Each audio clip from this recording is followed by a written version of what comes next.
Once upon a time, a company's worth was measured by what it built, not what it bought. Factories, patents, people, ideas, that was the real wealth of capitalism. But somewhere along the way, something changed.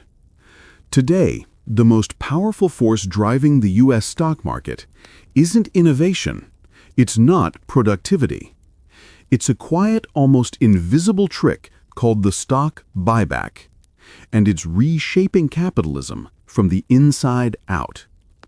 This is the story of how corporations learned to rig the system, legally, beautifully, and completely. Welcome to FinLore, where money, power, and illusion collide, and the numbers tell stories no one wants to believe. The illusion begins. In the early 20th century, Wall Street was chaos dressed as confidence. The Roaring Twenties turned markets into casinos, brokers gambling with insider tips, executives pumping their own stock to keep prices high. Then came 1929. When the house of cards collapsed, the truth spilled out. Companies had been secretly buying their own shares to create the illusion of growth. When panic hit, those same companies dumped stock to survive, turning fear into free fall. The Great Depression followed like a shadow. Factories closed, banks failed, trust evaporated. So in 1934, Washington drew a line in the sand. The Securities Exchange Act made one thing clear: companies could no longer manipulate their own share prices. Markets had to reflect value, not vanity. For the next 50 years, stock buybacks were treated as market manipulation, a financial crime hidden behind polite language. Corporations grew by building, not by pretending. CEOs were industrialists, not illusionists. And the American economy, for all its flaws, was grounded in creation. The idea that changed everything. In the early 1970s, a quiet revolution began, not in boardrooms, but in classrooms. A new kind of economist was rising, one who saw corporations not as social institutions, but as machines designed for one purpose: to increase shareholder value. Milton Friedman's words became scripture. The social responsibility of business is to increase its profits. To executives, that was liberation. They no longer had to care about wages, research, or stability. All that mattered was the stock price. But how do you raise the stock price without actually improving the business? That question found its answer a decade later, in one piece of paper. The rule that changed capitalism. While the world's attention was fixed on Reaganomics and the Cold War, the U.S. Securities and Exchange Commission quietly passed Rule 10b-18. It was only one page long, but it would redefine the next 40 years of capitalism. Rule 10b-18 created what it called a safe harbor. It allowed companies to buy back their own stock without being accused of market manipulation as long as they stayed within certain daily limits. No congressional debate, no economic warning. Just a quiet rule buried in the paperwork of deregulation. And with that stroke of a pen, what was once fraud became financial strategy. What was once manipulation became efficiency. Corporations now had the power to legally rig their own share prices, and Wall Street cheered. From builders to gamblers. At first, the numbers were small, a few $1 billion a year. Then came the 1990s, the age of the tech boom, stock options, and endless optimism. Companies discovered the perfect loop. They issued stock options to executives, then used shareholder money to buy those shares back, so prices stayed high and bonuses skyrocketed. It was the corporate version of paying yourself to win. By the 2000s, buybacks weren't a financial strategy anymore. They were an addiction. CEOs realized they didn't need to innovate to make Wall Street happy. They just had to buy their own reflection. And Wall Street, blinded by rising prices, called it growth. The crisis that proved nothing changes. 2008 should have been the wake-up call. When the financial system collapsed, it exposed how fragile and self-referential the entire economy had become. You might think corporations learned a lesson. They didn't. After being bailed out by taxpayers, America's largest companies spent the next decade doing the very thing that hollowed them out, buying back their own shares. Between 2009 and 2019, the top 500 U.S. companies spent more than $6 trillion on stock buybacks.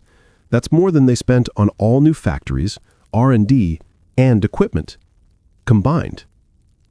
Instead of building resilience, they built illusions. Instead of preparing for the next storm, they painted the windows blue. And when the pandemic hit, many of those same corporations lined up for public bailouts. Broke, but beautiful on paper. The engine of inequality. Stock buybacks don't just move money, they concentrate it. Every dollar spent on buybacks flows upward, to shareholders, to executives, to the top 1% who own more than half of all stocks in America.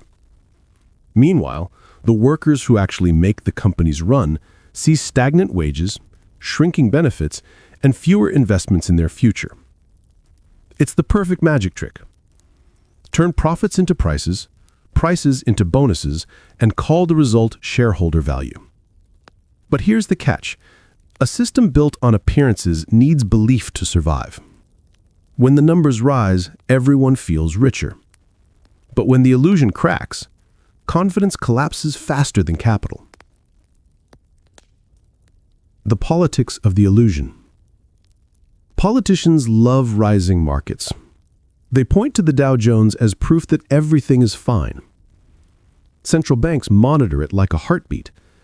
But what happens when that heartbeat is artificial? When it's kept alive not by innovation, but by debt? Because that's the other side of buybacks. To keep the machine running, corporations borrow. They use cheap credit to purchase their own shares, turning balance sheets into balloon animals. Between 2010 and 2020, corporate debt in America doubled. The economy became a mirror hall. Prices reflecting prices, confidence reflecting confidence, until no one could tell what was real anymore. The addiction to appearances. By the late 2010s, buybacks had become not just common, but expected. Wall Street punished companies that didn't announce them. Analysts demanded shareholder returns. CEOs were trapped in a cycle of constant performance, measured not by what they built, but by what they bought back. It wasn't capitalism anymore. It was choreography. A carefully managed dance designed to make stagnation look like success. And everyone played along, because as long as stock prices rose, nobody wanted to ask why. The consequence. Here's the quiet tragedy of stock buybacks. They stole the soul of capitalism. The system that once rewarded creation now celebrates extraction. The system that once built factories now builds numbers. We replaced progress with performance, resilience with reputation, reality with reflection. And like every illusion in history, it only lasts as long as people believe in it. When belief breaks, the next reckoning won't begin with a crash. It'll begin with realization. When people finally see that rising prices don't equal prosperity, that shareholder value isn't human value, that financial efficiency is just a polite word for decay. Because the longer we confuse manipulation for strength, the harder the truth will hit. It won't just bankrupt companies, it'll bankrupt trust. The kind of trust that keeps entire economies standing. Once, manipulation was a crime. Then it became a policy. Now it's a habit we can't quit. Stock buybacks were sold as efficiency. But efficiency without purpose is just decay. Accelerated. What began as a loophole became a lifestyle. What began as a trick became the truth. And maybe that's the most expensive illusion of all. Believing that you can buy faith, inflate confidence, and still call it growth. Because when the belief finally breaks, the illusion will fall with it. If this gave you a new perspective, subscribe for more. History doesn't repeat. It just rhymes with better lighting.